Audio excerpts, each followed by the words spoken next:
Hi, I'm Mike. I'm an alcoholic. My story starts when I was a little kid, really. I have memories of overwhelming terror, nightmares, very active imagination. When I was around 4 or 5, I think that's when it all started. I remember sitting in my mom's lap and we were watching TV, and there was some made-for-TV movie on, and some haunted house, and it scared me. That was the first memory of fear that I can remember. And I asked my mom if it could happen, and she gave me some answer, but I remember my dad telling me, you know, looking at her, and whatever she had said, he said, "Don't tell him that."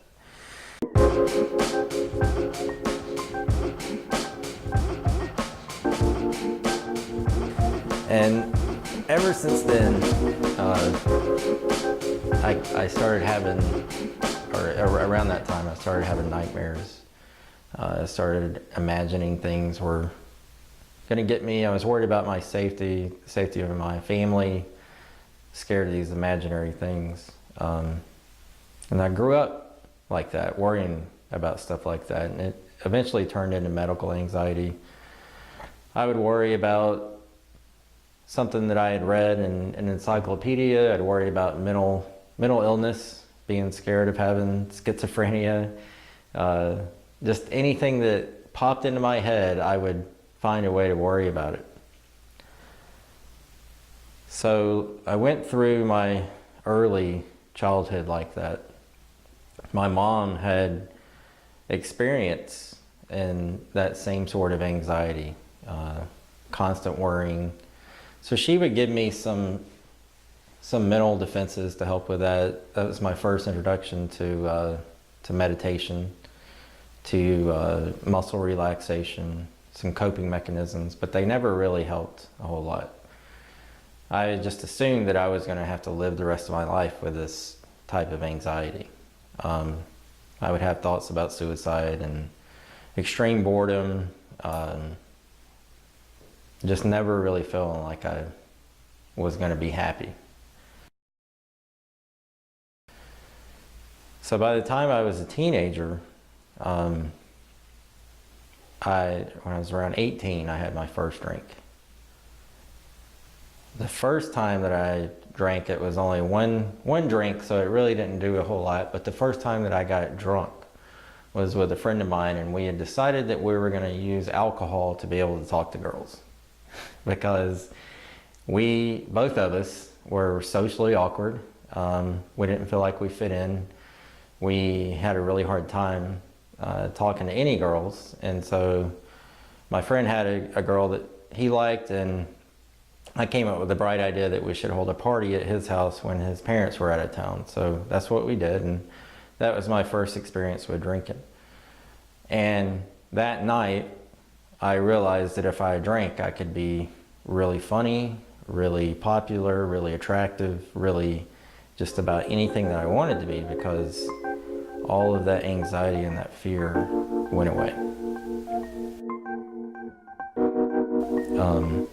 That was my first experience with alcohol. I didn't drink a whole lot after that for a few years. Well, actually, I take that back. The next year I did drink. Me and my brother moved in to an apartment. He was over 21, so he could get us alcohol. And we would have parties, and same sort of thing. We would use alcohol to talk to girls, and we became very popular. But the main thing is that it got rid of the anxiety and the fear.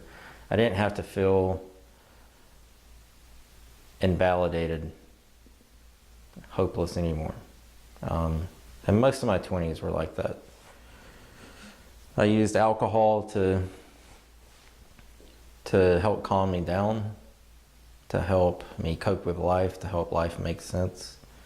And at first it wasn't a dependency. At first it was just to have fun, an occasional thing. But by the time I was 30, it was getting to be where it was more and more, almost all the time. around 31 years old, I met my current wife. And once I met her, I didn't feel like I needed to go out anymore and drink. I felt like we could save money and just stay at home and drink instead.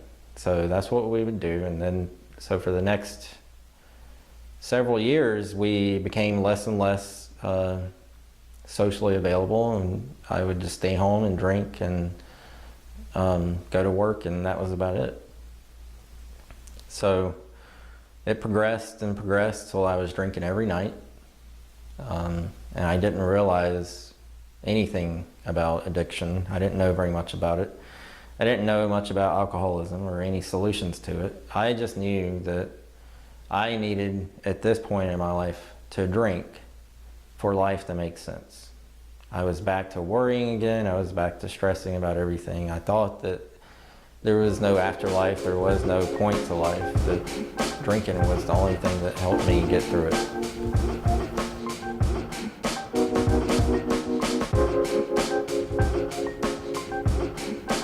By the time I was 36 years old, my son was born. And I thought for sure that he would be the motivation I needed to not drink. So before he was born, I drank as much as I could to try to get it out of my system. And I was drinking every night. And he was born, and I remember making it one day without drinking when he was born. And I went right back to it. So for months, I would just beat myself up, and because I couldn't stop drinking, and I drank more because of that. And it got to the point where I no longer believed in any kind of God, any kind of higher power. I went around telling people that God was some idea that man had created to make themselves feel better. I had just completely given up on life, but I was still surviving. I would still survive just by drinking and going to work and coming home and arguing with my wife and feeling like a big loser and feeling like that there was nothing I could do to want to live.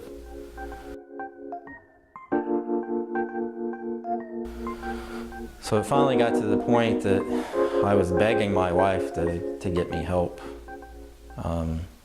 And she scheduled an appointment with a therapist that specialized in addiction. And that's where my road to recovery started. I went to my first appointment. We talked and we talked for a few weeks, and I told her everything about me that I could think of, because at this point I was willing to figure out how I could drink normally.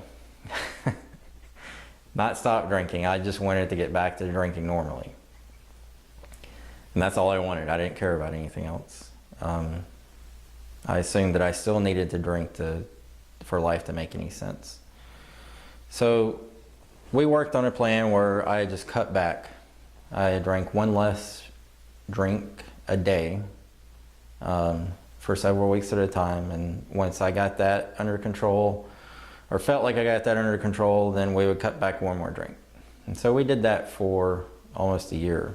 And I got down. That helped. It helped me think that maybe I could get back to some sort of normal drinking schedule, but at the same time it was driving me totally insane. I just knew that there was no way this was a permanent solution. There was no way that I was going to be able to do this for the rest of my life. At some point I was going to snap and just go binge drinking, and my family was going to just be gone. So about a year and a half of this, I couldn't take it anymore, and my therapist suggested that I should try Alcoholics Anonymous. And at this point I was pretty much willing. She had suggested it before, and I had told her no way, that was faith-based, and since I had said there was no God, then I just made the assumption that God wouldn't help me. So there was no way that anything like AA or church or any kind of religious thing was going to help me with any kind of recovery, because I'd already decided that it didn't exist. But after a year and a half of controlled drinking, I was so crazy in my head that I was willing to go to a meeting, an AA meeting. And I went, and it was very powerful. I met some people that explained to me that you don't have to believe in God when you get there, that there's no problem with that.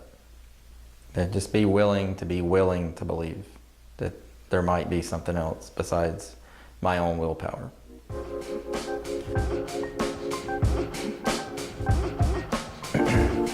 So today I stay sober by truly what is the grace of God. It's a miracle. I have no control over whether I drink again or not. I'm completely powerless to alcohol. It's not within my mental capacity to control if I'm ever going to drink again or not. It's up to God, and it's really none of my business if He decides whether I should drink again or not. That keeps me from having to worry about it. I simply do my best to maintain a spiritual fit condition that keeps me in conscious contact with a higher power. And it's up to Him if I stay sober, not me.